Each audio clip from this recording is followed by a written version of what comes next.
Assalamualaikum warahmatullahi wabarakatuh. Halo, langsung saja. Halo semuanya, para pemirsa channel TV yang budiman, yang bahagia. Semoga kalian selalu diberkahi oleh Allah Subhanahu Wa Taala dan diberikan kesehatan dimanapun kalian berada. Alhamdulillah, pada kesempatan kali ini kembali lagi di channel TV dengan saya Falah. Eh, di diskusi TV dengan topik yang hangat sekali membedah terkait e-commerce atau toko online. Nah, yang eh, nggak lama beritanya itu dari detik.com kalau salah. Nah, itu naik pajaknya atau diberikan pajak 0,5%.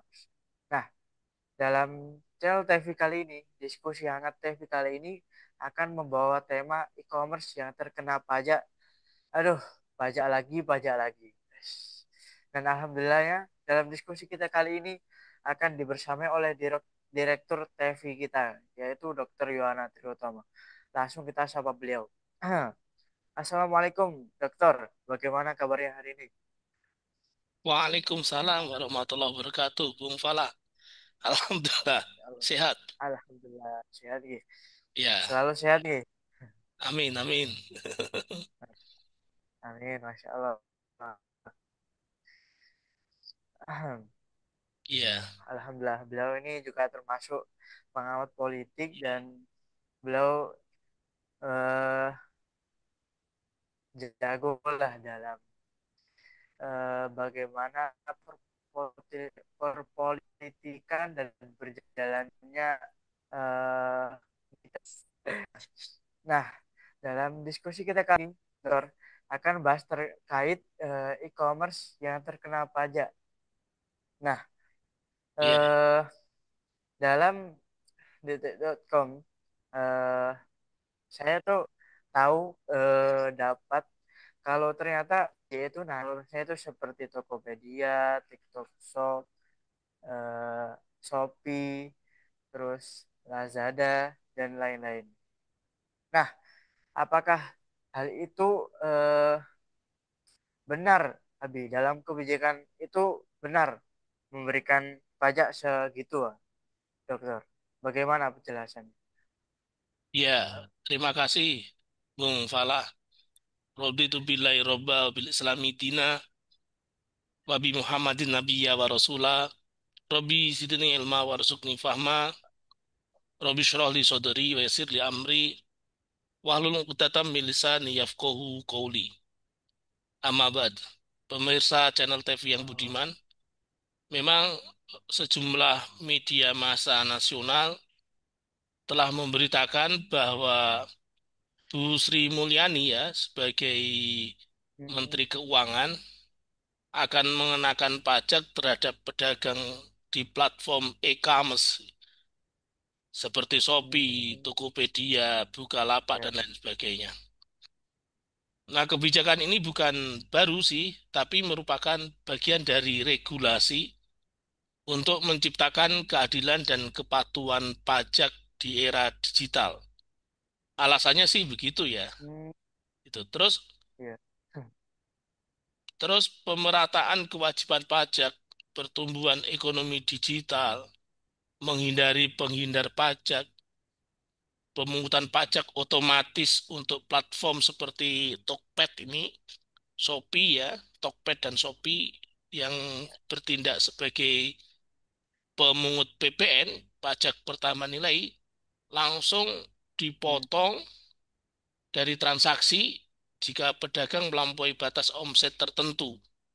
Misalnya Oh. lebih dari 500 rupiah, 500 juta rupiah per tahun. Jadi Mm. ada PPN 11%, pajak pertambahan nilai itu dikenakan untuk Mm. barang atau jasa yang kena pajak. Kemudian jika Iya. produknya dijual oleh pedagang yang telah PKP, PKP itu pengusaha kena pajak, maka PPN Mm. dikenakan. Terus kemudian Mm. PPh final UMKM yang setengah Iya, persen pajak penghasilan bagi pelaku usaha kecil dengan omset kurang dari 4,8 miliar per tahun.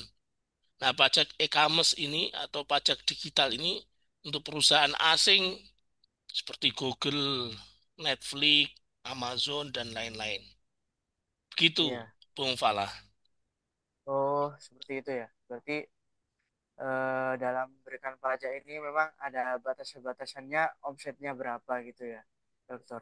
Nah, eh saya itu bertanya, dokter, apa sih penyebab suatu pemerintahan atau dari negara kita kali ini yang memberikan pajak ke suatu usaha yang sepertinya para rakyat itu bisa hidup di situ. Seperti e-commerce sekarang kan seperti TikTok Shop, para afiliat itu kan banyak tuh dari kebanyakan anak-anak mahasiswa atau para pelajar atau paling ya mereka-mereka yang sekarang itu gak kerja dan pengangguran. Dan itu banyak mereka tuh mencari peruntungan di situ. Dan apakah pajak ini juga bisa memberikan keadilan bagi seluruh rakyat Indonesia? Mungkin boleh. Iya, ya jadi pertanyaan ini sebetulnya eh, apa terkait dengan perdebatan besar ya tentang Iya. keadilan pajak dan fungsi negara dalam kehidupan rakyat. Jadi Hmm, eh, mengapa pemerintah itu memungut pajak dari usaha rakyat, misalnya dari UMKM dan lain sebagainya? Itu secara filosofis ya, secara filosofis memang eh, secara filosofis dan resmi ini pemerintah memungut ya. pajak dari usaha rakyat itu dari UMKM, dari pedagang e-commerce dan Oh, lain-lain itu karena sebagai sumber pembiayaan negara. Jadi hmm, pajak itu sumber utama APBN, anggaran pendapatan dan belanja negara untuk pembiayaan infrastruktur, untuk pendidikan, untuk kesehatan, subsidi dan lain sebagainya. hmm, Tapi ini diasumsi jika pajak tadi dikelola dengan adil dan efisien ya. Itu kalau ya. tidak ya tentu muncul muncul problem-problem. Dan secara Hmm, substantif memang ini negara memang kapitalisme kan, menerapkan sistem kapitalisme kan. Sehingga ya. kemudian eh, pendapatan negara yang paling besar memang dari pajak atau atau dari utang, utang baik utang luar Oh, negeri, utang dalam negeri maupun utang luar negeri itu. iya. Nah, apakah ini adil bagi seluruh rakyat? Hmm, Ya bergantung pada dua hal, desain kebijakan pajaknya dan cara pengelolaannya. Tapi secara umum memang secara filosofis ini problem sebetulnya. Oh, karena apa? Karena kalau kita lihat secara lebih bijak ya, lebih makro lagi, lebih global bahkan, iya. oh, Bos. interaksi masyarakat dengan negara itu harusnya interaksi kekeluargaan ya, bukan interaksi Hmm, pedagang dan pembeli. Sehingga iya. kemudian pendapatan negara itu tidak didapat dari pajak sebagai satu-satunya pendapatan yang prioritas. Itu kalau itu jelas kapitalisme. Beda dengan Iya. ekonomi Islam memang. Kalau ekonomi Islam kan apa pendapatan itu dari sumber daya alam, dari kepemilikan umum. Nah, eh, masalah kapitalisme ini, Bung Falah, Iya. menjadikan pajak sebagai pendapatan utama, prioritas APBN dari pajak, ini Iya. muncul ketimpangan yang timbul ya.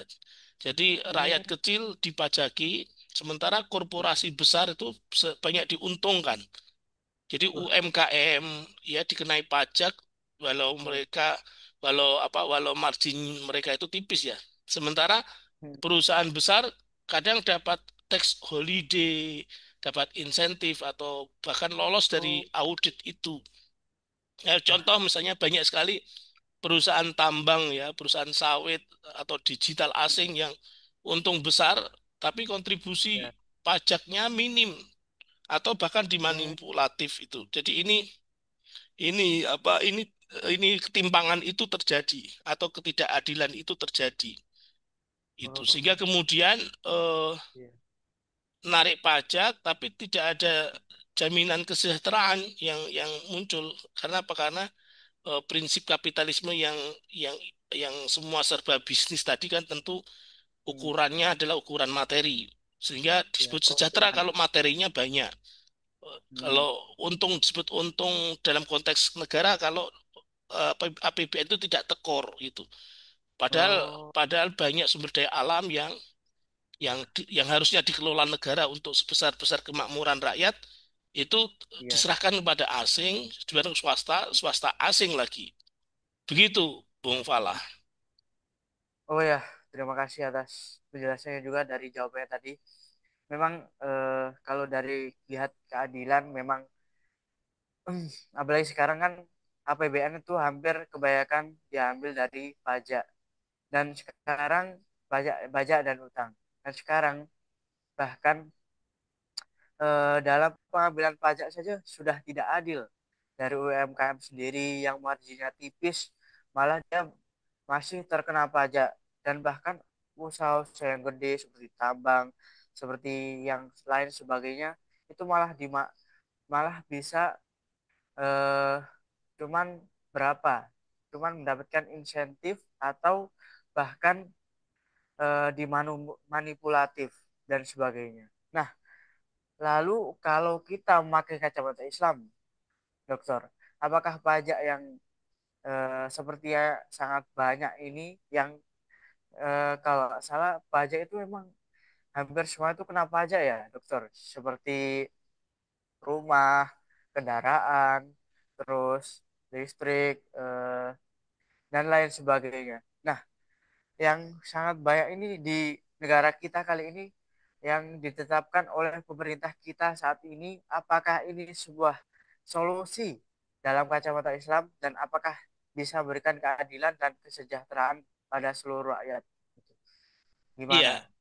ya kalau dalam sistem ekonomi Islam itu eh, ada sih pembahasan tentang pajak atau disebut doribah ya kalau kalau dalam Islam itu istilahnya doribah. Tapi itu bukan sumber utama keuangan negara, bukan APBN, sumber utama APBN. Ya. Doribah atau pajak itu ditarik ketika memang kas negara kosong dan memang betul-betul ditarik hanya untuk kondisi darurat saja, kondisi Oh, yang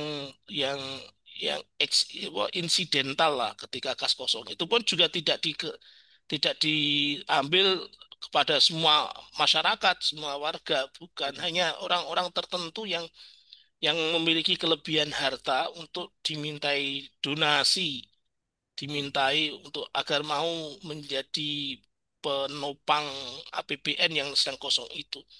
Nah, Iya. sebetulnya APBN di dalam Islam itu tidak menjadikan pajak atau doribah sebagai sumber utama. Kenapa? Karena masih ada zakat ya. Kalau zakat itu memang khusus untuk mustahik ya, fakir, Iya. miskin, amil, mualaf dan seterusnya itu.